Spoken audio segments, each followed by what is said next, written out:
ಸ್ನೇಹಿತರೆ, ಇಸ್ರೇಲ್ನ ಪ್ರಧಾನಿ ನೆತನ್ಯಾಹು ಅವರನ್ನ ಕೊಲ್ತೀವಿ ಅಂತ ಆಯಾದಿಸಿ ಬೆದರಿಕೆ ಒಡ್ಡಿರೋ ಬೆನ್ನಲ್ಲೇ ಸೋಷಿಯಲ್ ಮೀಡಿಯಾದಲ್ಲಿ ನೆತನ್ಯಾಹು ಅವರನ್ನ ಕೊಂದವರಿಗೆ ಉತ್ತರ ಕೊಡೋದಕ್ಕೆ ಅಂತಾನೆ ಕಾಫಿ ಶಾಪ್ ಒಂದರಲ್ಲಿ ನೆತನ್ಯಾಹು ಪ್ರತ್ಯಕ್ಷ ಆಗಿದ್ದಾರೆ. ಅಲ್ಲಿಂದ ಒಂದು ವಿಡಿಯೋ ಮಾಡಿ ತಮ್ಮ ಎಕ್ಸ್ ಅಕೌಂಟ್ ನಲ್ಲಿ ಶೇರ್ ಕೂಡ ಮಾಡಿದ್ದಾರೆ.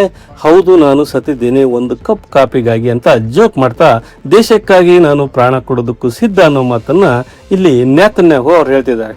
ಹಾಗೆ ಈ ವಿಡಿಯೋ ಒಂದರಲ್ಲಿ ಅವರ 6 ಬೆಳೆಗಳಿವೆ ಅಂತ ಹೇಳಿ ಎಐ ವಿಡಿಯೋ ನೆತನ್ಯಾಹು ಬದುಕಿಲ್ಲ, ಅವರು ಇಡೀ ಕುಟುಂಬ ದಾಳಿಯಲ್ಲಿ ಮುಗಿದು ಹೋಗಿದೆ ಅಂತ ಎಐ ವಿಡಿಯೋ ಮಾಡಿ ಇಸ್ರೇಲ್ ನೆತನ್ಯಾಹು ಬದುಕಿದ್ದಾರೆ ಅಂತ ಬಿಂಬಿಸ್ತಾ ಇದೆ. ನೋಡಿ, ಈ ವಿಡಿಯೋದಲ್ಲಿ ಅವ್ರಿಗೆ 6 ಬೆರಳುಗಳಿವೆ. ಈ ರೀತಿಯ ಗಾಸಿಪ್ಗಳು ಇತ್ತೀಚೆಗೆ ವಿಪರೀತ ಹರಡ್ತಾ ಇವೆ. ಆ ಗಾಸಿಪ್ಗಳಿಗೆ ಅತ್ಯಂತ ವ್ಯಂಗ್ಯವಾಗಿ ಉತ್ತರಿಸಿರುವ ನೆತನ್ಯಾಹು ಅವರ 2 ಕೈಗಳನ್ನ ತೋರಿಸ್ತಾರೆ. ಇಲ್ಲಿ ನೋಡಿ, ನನಗೆ 5 ಬೆರಳುಗಳಿವೆ ಅಂತ ಹೇಳ್ತಾರೆ. ಈ ವಿಡಿಯೋ ಈಗ ವೈರಲ್ ಆಗ್ತಾ ಇದೆ. ಅಲ್ಲಿಗೆ ಇರಾನ್ ಪರ ಇರೋ ಕೆಲವರ ಫೇಕ್ ನೆರೇಟಿವ್ಗೆ ಖುದ್ದು ನೆತನ್ಯಾಹುನೇ ಕಾಣಿಸ್ಕೊಟ್ಟು ಉತ್ತರವನ್ನ ಕೊಡಬೇಕಾಗಿ ಬಂತು.